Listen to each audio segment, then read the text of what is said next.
السلام عليكم ورحمة الله وبركاته. الحمد لله رب العالمين حمدا كثيرا طيبا مباركا فيه كما يحب ربنا ويرضى، والصلاة والسلام على نبينا وقدوتنا محمد عليه أفضل الصلاة وأزكى التسليم وعلى آله وأصحابه والتابعين. أما بعد، يلتربو شعبان زتين عند شارات متو ثلاثة زتين قبل سوست ነብዩና ረመዳን የሚለው ትምህርታችን ባለፈው ትምህርታችን ነብዩ ሰለላሁ ዐለይሂ ወሰለም የጾም ውሏቸው ምን ይመስል እንደነበር አይተናል። ዛሬ ኢንሻአላህ ተዓላ አንዳንድ ጾመኛም ሆነው ይሰሯቸው ያደርጓቸው የነበሩ ነገሮችን የምናይ ሲሆን በጥቅሉ ባለፈው ካየነው ትምህርት ጋር ተመሳሳይና የጾም ውሏቸው ምን ይመስል እንደነበረ የሚዳስስ ትምህርት ነው። ብዙ ሰዎች አንዳንድ ነገሮችን ጾመኛ ሆነው ማድረግ የሚከለከሉ ይመስላቸዋል። የነብዩን ሰለላሁ ዐለይሂ ወሰለም አጠቃላይ የጾም ሁኔታ ስናቅ ግንዛቤያችንን ማስተካከል እንችላለን። ከዚህ አንዱ ብዙ ሰዎች ለጾመኛ መፋቂያ የሆነ ወቅት ላይ ይከለከላል ብለው የሚገምቱበት ሁኔታ ነብዩ ሰለላሁ ዐለይሂ ወሰለም ጾመኛ ሆነው መፋቂያን ይጠቀሙ ነበር ወይስ ሌሎች ጾም የሚያበላሹ ነገሮችን እንደሚርቁት መፋቂያንም ይርቁ ነበር የሚለውን ግን ካጠናንና በዚህ ዙሪያ ያለውን ነገር ካወቀን ለዚህ በቂ ምላሽ ማግኘት እንችላለን። ኢማሙ ትርሚዚ ረሂመሁላህ ተዓላ ከዓሚር ኢብኑ ረቢዓ ረዲየላሁ ዐንሁ ባስተላለፉት ሐዲስ ረአይቱ ነቢይ ሰለላሁ ዐለይሂ ወሰለም ማ ላ ኡሕሲ የተሰወክ ወሁወ ሷኢሙን ብለዋል። ነቢዩ ሰለላሁ ዐለይሂ ወሰለምን ቁጥር የማልጨርሰው ያክልን ጊዜ አይቻቸዋለሁኝ ጾመኛ ሆነው መፋቂያ ሲጠቀሙ ብለዋል። መፋቂያ በጥቅሉ ዲናችን ላይ የተወደደ ነው። እጅግ በጣም በርካታ ጠቀሜታዎችም አሉት። ከዚህም አንዱ መጥሀረቱን ሊልፈሚ መርዳቱን ሊረብ ብለዋል ነብዩ ሰለላሁ ዐለይሂ ወሰለም። መፋቂያ አፍን ያጠራል፣ የአላህን ውዴታ ያስገኛል ብለዋል። እንደዚህ አይነት ምንዳና ትሩፋት ያለው መፋቂያ ለጾመኛ የሚከለከልበት ምክንያት የለም። ከነቢዩ አህዋል የምንረዳውም ቀኑን ሙሉ የትኛውም ወቅት ላይ መፋቂያ ይጠቀሙ እንደነበረ ነው። ጠዋት ከሆነ ይቻላል፣ ከሰዓት በኋላ ከሆነ አይቻልም አላሉ። በል በጥቅሉ ኡመቴን አስቸግራለሁ ባልል ከእያንዳንዱ ውዱእ ጋር መፋቂያ እንዲጠቀሙ አዛቸው ነበር ብላ በእያንዳንዱ ሶላት ወቅትም መፋቂያ እንዲጠቀሙ አዛቸው ነበር የሚል ሐዲስም አለ። ከእያንዳንዱ ውዱእ ጋር በእያንዳንዱ ሶላት ወቅት መፋቂያ እንዲጠቀሙ አዝ ነበር ኡመቴ ይቸገራል ባልል ማለታቸው ጾመኛም ጭምር ሆነው ውዱእ ሲያደርጉ ሶላት ሲሰግዱ መፋቂያ መጠቀም እንደሚቻል ያሳያል። ዙህርና ዐስር ሶላት ከሰዓት ነው የሚሰገዱት። ከመሆኑም ጋር ኡመቴን ባላስቸግር ከሶላት ጋር ከውዱእ ጋር አዝ ነበር ብላ ጾመኛ በሆኑበት ወቅት ሲቀራላል። ለዚህም ኢማሙ አልቡኻሪ ረሂመሁላህ ተዓላ ሶሒሓቸው ላይ መፋቂያን መጠቀም ተወዳጅ እንደሆነ ኡመቴን አስቸግራለሁ ባልል በየሶላቱና በየውዱእ ወቅት መፋቂያ እንዲጠቀሙ አዝ ነበር ሲሉ ጾመኛ ከሆነ ግን የሆነ ወቅት ላይ መጠቀም አይችልም የሚል ደሊል የለም ብሏል ቡኻሪ። ኢማሙ ለኢማ ኢብኑ ኹዘይማ ረሂመሁላህ ተዓላ ፊሃ ዲላለቱን ዐላ አነ ሲዋከ ሊሳኢሚ ዐንደ ኩሊ ሶላቲን ፈዲለቱን ከማ ሁወ ሊልሙፍጢሪ ብላ ጾመኛ ያልሆነ ሰው በእያንዳንዱ ሶላት ወቅት ላይ ጥርሱን መፋቂያን መጠቀም ሱና እንደሚሆንለት ሁሉ ጾመኛ የሆነም ሰው በሁሉም ወቅት ላይ መፋቂያ መጠቀም እንደሚችል ይህ ሐዲስ ያሳያል ብላ ሆኖም ጾመኞች የረሱሉን ሰለላሁ ዐለይሂ ወሰለም ሱና በሁሉም ሊከተሉ ይገባቸዋል። በተለይ ጾም ላይ ሲኮን የአፍ ሽታ ሊቀየር ስለሚችል ጠዋትም እኩለ ቀን ላይም ማምሻ ላይም ሁሌም መፋቂያን መጠቀም ሱና አጅር የሚያስገኝ። ከሰዓት በኋላ ከሆነ መጠቀም አይቻልም ለጾመኛ የሚሉ ሰዎች ግልጽ የሆነ ደሊል የላቸው። የጾመኛ የአፉ ሽታ መቀየር አላህ ዘንድ ከምስክ ሽቶ በላይ ተወዳጅ ነው ተብሎ የለም ወይ? መፋቂያ መጠቀም ይሄን ሽታ አያስወግደውም ወይ የሚል ጥያቄ ሊነሳ ይችላል። ከዚህ ሐዲስ የተፈለገው በጾም ምክንያት የአፍ ሽታ መቀየሩ ዒባዳውን ነው መዋደስ የተፈለገው እንጂ ሽታው ራሱ አላህ ዘንድ ተፈልጎ አይደለም። ደጋ ቀደምቶችም ግልጽ በሆነ መልኩ ለጾመኛ የትኛውም ወቅት ላይ መፋቂያ መጠቀም ሱና እንደሆነ ገልጸዋል። ኢብኑ ዑለያ ረሂመሁላህ ተዓላ አሲዋኩ ሱነቱን ሊሳኢሚ ወልሙፍጢር ወረጥቡ ፊሂ ወልያቢሱ ሰዋእ ብላ ለጾመኛ መፋቂያ መጠቀም ሱና ነው። ልክ ያልጾመ ሰው መፋቂያ መጠቀም ሱና እንደሚሆንለት ሁሉ ደረቅ መፋቂያ የሚሆን እርጥብ መፋቂያ ያው ነው። የትኛውም ሰው የሚያበላሽበት ሁኔታ የለም ብላ إذا ጾመኛ ሆነን መፋቂያ መጠቀም ሱና አጅር የሚያስገኝ ነብዩ ሰለላሁ ዐለይሂ ወሰለም ሲያደርጉት የነበረ ነው። አንዳንድ ዑለሞች ከጾመኛ ከሰዓት በኋላ የተጠላ ነው፣ የተወሰኑት ደግሞ ፈርድ ጾም ከሆነ ከሰዓት በኋላ መፋቂያ መጠቀም የተጠላ ነው፣ ሱና ከሆነ ችግር የለውም ያሉበት አጋጣሚ አለ። ላኪን ራጂሑ ትክክለኛው ጠዋትም ይሁን ከሰዓት ፈርድም ይሁን ሱና ጾም በየትኛውም ወቅት ላይ መፋቂያ መጠቀም ይቻላል፣ ሱና ነው። ወሀከዛ አንዳንድ ሰዎች በተለይ ሴቶች ፈጅር አዛን ከማለቱ በፊት ዋጅብ የሆነ ትጥበት ኖሮባቸው ከፈጅር በፊት መታጠብ ካልቻሉ ጾምን መጀመር መጾም እንደማይቻል የሚያስቡበት አጋጣሚ አለ። ወላኪን ነቢያችን ሰለላሁ ዐለይሂ ወሰለም ጀናባ ላይ ሆነው ጾምን የሚጀምሩበት አጋጣሚ ነበር። ኢማሙ ቡኻሪ ኢማሙ ሙስሊም ከእናታችን አይሻ ረዲየላሁ ዐንሃ وعن أبيها أرسلت حديث كان النبي يدركه الفجر في رمضان وهو جنب فيغتسل ويصوم من حديثات النبي صلى الله عليه وسلم جناب عليه هونو فجر ገባባቸው ነበረ ጾሙን ጀምረውት ገላቸውን ታጥበው ይቀጥሉ ነበር ተብሏል። ከሐይድ የጠራች ሴት ከወሊድ ደም የጠራችም ሴት ሁክሟ ተመሳሳይ ነው። ፈጅር አዛን ከማለቱ በፊት ሐይዷ ከቆመ አልያ ደግሞ የወሊድ ደሟ ከቆመ ገላዋን ባትታጠበም ጾሙን መነየት ትችላለች። ከዛ በኋላ ለሶላት ታጥቦ መስገድ ይቻላል። ጀናባ ሆኜ በተኛሁበት ነጋብን ታጥቤ መነየት አልቻልኩም ይሏል ነው ነብዩ ሰለላሁ ዐለይሂ ወሰለም ጀናባ ላይ ሆነው ጾምን ነይተው የሚጀምሩበት አጋጣሚ ነበር። እንደዚሁ ደግሞ ቀን ላይ ሙቀት ካስቸገራቸው በቀዝቃዛ ውሃ ገላቸውን መታጠብ ራሳቸው ላይ ማፍሰስ ጾምን የሚያበላሽ ወይም አጅሩን የሚቀንስ የሚመስላቸው ሰዎች አሉ። ከዚህ በመነሳት ከሰዓት በኋላ ለጾመኛ ገላ መታጠብ አይቻልም የሚሉ ሰዎችም አሉ። የነቢዩን ሁኔታ በምናይበት ጊዜ ግን አቡ ዳውድ እንዳስተላለፉት ከሰሐቦች መሃል አንዱ رأيت رسول الله صلى الله عليه وسلم يصب على رأسه الماء وهو صائم من العطش ብለዋል። ነብዩ ሰለላሁ ዐለይሂ ወሰለም ጾመኛ ሆነው ሲጠማቸው ወይም በጣም ሙቀት ሲበዛ ራሳቸው ላይ ውሃ ሲያፈሱ አይቻለው ብለዋል። በዚህም መሰረት ሙቀት በጣም ሲበዛ ድካምን ለማስወገድ ገላን ቢታጠቡ ጨርቅ ወይም ፎጣ አርጥበው አናት ላይ ቢያስቀምጡ ሰውነትን ቢያቀዘቅዙ ችግር የለም። ለጾመኛ መታጠብ እንደሚከለከል የሚያሳይ አንድም ደሊል የለም። ኢማሙ አልቡኻሪ ረሂመሁላህ ተዓላ ሶሒሓቸው ላይ ባቡ ኢግቲሳል الصائم ብለው ባብ አስቀምጠዋል። ሰሐቦች ረضዋኑላሂ ዐለይሂም እንደዚሁ ታቢዒዮች ነቢይን ለመከተል ካላቸው ጉጉት ጋር ጾመኛ ሆነው ሰውነታቸውን ያቀዘቅዙ ነበር። አብዱላህ ኢብኑ ዑመር ታዋቂው ሰሐቢ የነቢዩ ሰለላሁ ዐለይሂ ወሰለም ሱና ለመከተል ከፍተኛ ጉጉት ያለው ዓቢድና ዛሂድ ጾመኛ ሆነው ጨርቅ አርጥበው ሰውነታቸው ላይ ጥለዋል። ከታቢዒዮች ኢማሙ ሻዕቢ ጾመኛ ሆነው ገላቸውን ይታጠቡ እንደነበረ ተነግሯል። ኢማም ሐሰን አልበስሪ ረሂመሁላህ ተዓላ ጾመኛ ቢሞጠመጥ እንደዚሁ ደግሞ ቀዝቃዛ ውሃ ላዩ ላይ ቢያፈስ ምንም ችግር የለውም ብለዋል። አነስ ብኑ ማሊክ ረዲየላሁ ዐንሁ ወአርዳህ የተቦረበረ ድንጋይ ያለኝ ውስጡ ላይ ውሃ ተደርጎበት ጾመኛ ሆኜ እዛ ውስጥ ገብቼ መታጠብበት ብለዋል። ያኒ እንደ ገንዳ ያለ ነገር ማለት ነው።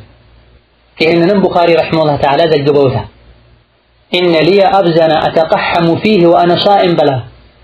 ከሙቀት ሸሽተው ቀዝቃዛ ክፍል ቢያሳልፉ ስለደከመ አናት ላይ ውሃ ቢያፈሱ አፍ ስለደረቀ ቢግመጠመጡ ችግር የለው። ለመግመጥመጥ ያስገቡትን ውሃ አውጥቶ መጥፋት ግዴታ ይሆናል። ውሃውን ብቻ ነው መጥፋት ግዴታ የሚሆነው። ከዛ በኋላ ለረጅም ጊዜ መራቅን የመጥቱ መጥፋት ግዴታ ይሆን። ዲኑ ገር ነው። በጥቅሉ በጾም ምክንያት መድከም ራሱ የሚፈለግ አይደለም፣ ዒባዳው ነው የሚፈለገው። ይሄን ድካም በተቻለን ያክል መቀነስ እንችላለን። ረመዳን ላይ ያለው ዒባዳ ጾም ብቻ አይደለም፣ ተያያዥ በርካታ ዒባዳዎች አሉ። ይሄን ዒባዳ ለመወጣት ንቃትና ብርታት ለማግኘት ረፍት ልናደርግ ድካሙን መቀነስ የምንችልበትን ነገር ልንጠቀም ይገባናል። ለጾመኛ መጉመጥመጥ አይቻልም የሚል ግምት ኖሯቸው ውዱ ሲያደርጉ ሁሉ ማይጉመጠመጡ ሰዎች አሉ። ይሄ ትልቅ የሆነ ስህተትና አላዋቂነት ነው። ለቂጥ ኢብኑ ሰቢራ የሚባሉ ሰሐቢ ረዲየላሁ ዐንሁ ወአርዳህ ስለ ውዱ ነቢይን ጠይቀዋቸው ነቢዩ ውዱ ሲያስተምሩት አስቢግል ውዱአ ውዱህን አሟልተህ ተስተካክለህ አድርግ፣ ወኸልል በይነል አሳቢዕ በጣቶችህ መሃል ያለውን ክፍተትም ውሃ አስነካው፣ ወባሊግ ፊል ኢስቲንሻቂ አፍንጫ ውስጥ ውሃ ስታስገባ በደንብ ወደ ላይ ሳበው ጾመኛ ካልሆንክ በስተቀር ብላ። ጾመኛ ውዱእ ሲያደርግ አፉን መቅመጥመጥ አፍንጫው ውስጥ ውሃ ማስገባት እንደሚችል የሚያሳይ ሐዲስን በጣም ወደ ውስጥ ማስገባትና መሳቡን ነው ለጾመኛ የከለከሉት እንጂ ጭራሽ አፉና አፍንጫውን ውሃ ማስነካት የለበትም አላሉ። በሁሉም ነገር ሚዛናዊ መካከለኛ ልንሆን ይገባናል። ሌላው ለነቢያችን ሰለላሁ ዐለይሂ ወሰለም ዊሻል የተፈቀደበት አጋጣሚ አለ። ዊሻል ማለት ጾምን በጾም መቀጠል ማለት ነው። ቀኑን ጾመው ውለው ማታ ሳይበሉ አድረው በማግስቱ እንደገና መጾም ማለት ነው። ለሳቸው ይሄ ተፈቅዷል። ሱሐቦችን ግን ላ ትዋሲሉ ብለዋል። ጾምን በጾም እንዳትቀጥሉ፣ ፀሐይ መጥለቁን እንዳረጋገጣችሁ ፈጥናችሁ አፍጥሩ ብለዋል። እርሶ እኮ ጾምን በጾም እየቀጠሉ ነው ሲሏቸው እኔ እንደናንተ አይደለሁም ጌታዬ ያበላኛል ያጠጣኛል ብለዋል። ኢማም አልቡኻሪ ከአቡ ሁረይራ ባስተላለፉት ሐዲስም ነብዩ ሰለላሁ ዐለይሂ ወሰለም ጾምን በጾም መቀጠል ከለከሉ። ከሙስሊሞች መሃል አንዱ ተነስቶ የአላህ መልእክተኛ ሆይ እርሶ እኮ ጾምን በጾም ይቀጥላሉ ለኛ ለምን ይከለክላሉ ሲላቸው ወአዩኩም ሚስሊ ከናንተ ውስጥ እንደኔ የሚሆን ማን አለ?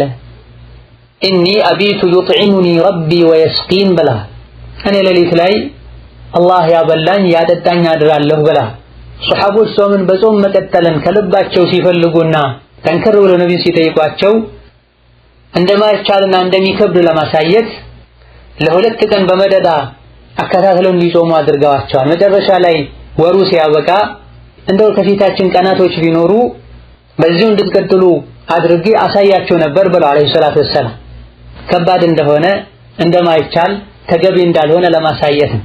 ከተንኪል ቢህም ሒነ አበው አን የንተሁ ተብላ ሱሐቦች እንዲቀጡ አስቀጥሉ ሲሏቸው ደስ ስላላላቸው ከነቢዩ ጋር መመሳሰልና ጾምን በጾም መቀጠል ስለፈለጉ ከባድነቱን እንዲያዩ እንዲቀጡ በማለት ነው ይሄን ያደረጉት ተብላ። በሌላ ሐዲስም ጾምን በጾም አትቀጥሉ ከናንተ መሃል አደርጋለሁ ያለ ሰውም እስከ ሱሑር ብቻ ይቀጥል ያሉበት አጋጣሚ አለ። እንደው ከፈለገ አንድ ሰው ለዒባዳ ሙተፈርግ መሆን ከፈለገ ይቻላል ማለት እንጂ ሱና ነው ይወደዳል ማለት አይደለም። ምክንያቱም ሌላ ሐዲስ ላይ ላ የዛሉ الناس بخير ما عجلوا الفطر ተብሏል። ሰዎች ጥሩ ሁኔታ ላይ ከመሆን አይቦዘኑም፣ ኸይርና አጅር የሚያስገኝ ሐል ላይ ከመሆን አይቦዘኑም ፀሐይ መጥለቋን እንዳረጋገጡ ፈጥነው እስካፈጠሩ ድረስ ብላ። ኸይሩና በላጩ ፈጥኖ ማፍጠር ነው ከነቢዩ ውጭ ላሉ ሙስሊሞች ማለት ነው። መዘግየቱ ተገቢ አይደለም። ጾመው ውለው ሳይበሉ አድረው እንደገና ሌላ ጾም መቀጠሉ ደግሞ የተከለከለ ነው። ነብይ ከልክለዋል። አደርጋለሁ ላለ ሰው እስከ ሱሑር ብቻ ተፈቅዷል። ዛሬ ሱሑር በልቶ ነገ ጾም ውሎ ቀጣዩን ቀንም ሳይበላ ሌሊቱን አሳልፎ ንጋት ላይ ቢያንስ መብላት አለበት። አማ ጾምን በጾም መቀጠል ለሌሎች ተከልክሏል። ሱናው ፈጥኖ ማፍጠር ነው። ለነብይ ተፈቅዶ ሌሎች ለምን ተከለከለ? በርካታ ለነብይ ተፈቅደው ለሌሎች የተከለከሉ ነገሮች አሉ ዲናችን ላይ። ኸሳኢሱ ነብይ በመባል ይታወቃል።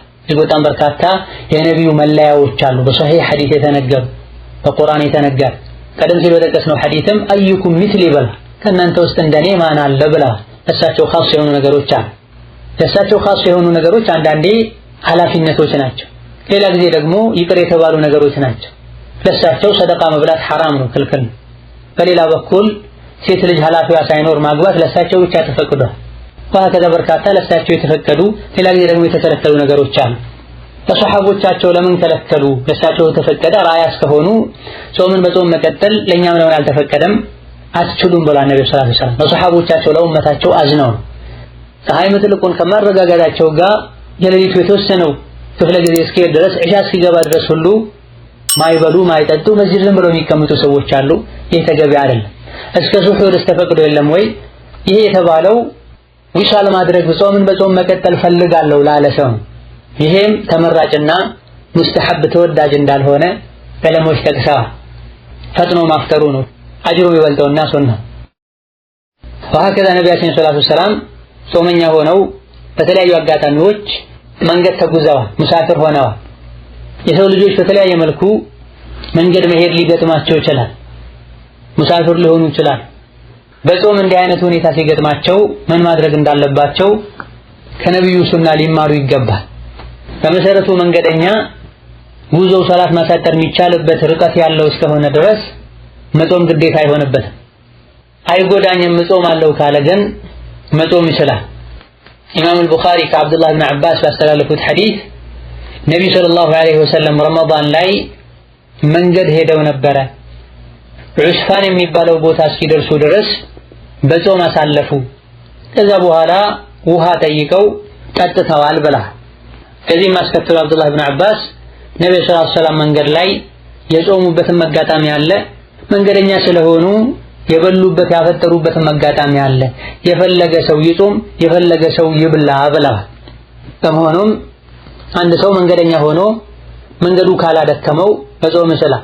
መንገዱ ካደከመው መብላት ይችላል። በላጩ የት ሆነው እንደ ሁኔታው የሚታይ ይሆናል። ያልከበደው ሰው ግዴታን ፈጥኖ ከመወጣት አንፃር ቢጾም የተሻለ ሊሆንለት ይችላል። የከበደውና የደከመው ሰው ቢበላ የተሻለ ይሆናል። አላህ የከለከላቸው ነገሮች ሲሰሩ እንደሚቆጣው ሁሉ እሱ ያግራራቸውና የፈቀዳቸው ነገሮች ሲደረጉ ይደሰታል። ለመንገደኛ መብላትን አላህ ፈቅዷል። የረሱል ሰለላሁ ዐለይሂ ወሰለም ሰሐቦችም ሁሉንም ያደርጉ ነበር። ከአቡ ደርዳ በተላለፈው ሐዲስ ከነቢዩ ጋር ሰለላሁ ዐለይሂ ወሰለም በረመዳን ወር ላይ ሙቀት በጣም ከፍተኛ ሆኖ ጉዞ ላይ ነበረን። ከሙቀቱ ብዛት የመጣ አንዳንዶቻችን እጁን ራሱ ላይ ያስቀምጥ ነበረ። ከኛ ውስጥም ረሱልና አብዱላህ ኢብኑ ረዋሃ እንጂ አንድም ጾመኛ ሰው አልነበረም ብላ። መንገድ ስለሆነ አብዛኞቹ ሰሐቦች አፍጠረው ነበር ማለት። በመጾም ምክንያት ግን ከተቸገሩ አፍጠሩ በላጭ ነው ብለናል። ነብዩ ሰለላሁ ዐለይሂ ወሰለም መካን የመክፈትን ጂሃድ ያደረጉት በረመዳን ወር ላይ ነው። ያኔ ነብዩ ሰለላሁ ዐለይሂ ወሰለም በረመዳን ሲበሉ እንደነበረ ተነግሯል። አብዱላህ ኢብኑ አባስ ረዲየላሁ ዐንሁ አርዳ ነብዩ ሰለላሁ ዐለይሂ ወሰለም መካን ለመክፈት ለጂሃድ የተጓዙ ሳለ ዑስፋን የሚባለው ቦታ እስኪደርሱ ድረስ እየጾሙ ነበረ ሲጓዙ የነበረው።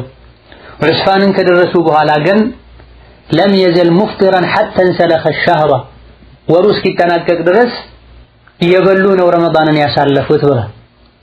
ከነብዩ የበለጠ አላህ የሚፈራ ለዲኑ የሚጠነቀቅ ሰው የለም። እየተቸገሩ ራሱ መብላት የሚከብዳቸው ሰዎች አሉ። ታመው መንገደኛ ሆነው እየደከሙ ለበሽተኛ መብላት ተፈቅዷል። መጾም የሚከብደው ከሆነ ለመንገደኛ መጾም ቢከብደውም ባይከብደውም መንገደኛ በመሆኑ ብቻ መብላት ተፈቅዶለታል። ማይከብደው ከሆነ ቢጾም ይሻላል። ፈጥኖ ኃላፊነቱን ከመወጣት አንፃር በተከበረው በረመዳን ወር ከመጾም አንፃር ሐይድ ላይ ሆነ እንኳን መብላት መታፈር ሴት አለ። ከነብዩ ሰለላሁ ዐለይሂ ወሰለም የበለጠ ለዲኑ የሚጠነቀቅ ሰው የለም። ረመዳን ላይ መንገደኛ ሆነው ነብይ በልተዋል አለይሂ ሰላቱ ወሰላም። ከመጎዳታቸው ጋር አይ ብለው የጾሙ ሰዎች እንዳሉ ባወቁ ጊዜ ነብዩ ሰለላሁ ዐለይሂ ወሰለም ኡላኢከ ልዑሳቱ ብላ። በመንገዱ ምክንያት ከደከሙ ከተቸገሩ መብላት ተገቢ። እየተቸገረ አይ ብሎ የጾመን ሰው እነሱ አመፀኞች ናቸው ብላ ነብዩ ሰለላሁ ዐለይሂ ወሰለም።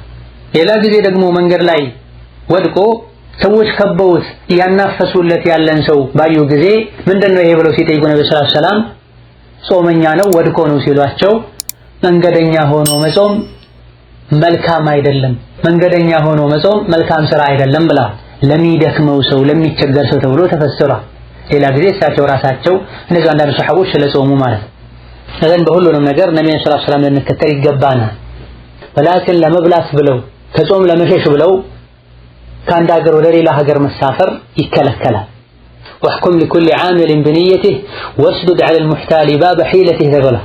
ዲናችን የተንኮለኛን በር ዝጉ ነው የሚል። ከአንድ ሀገር ወደ ሌላ ሀገር የሚሳፈረው ረመዳን እንዳይጾም እንዲበላ ብቻ ብሎ ከሆነ ይሄን በማድረጉ ወንጀለኛ ይሆናል።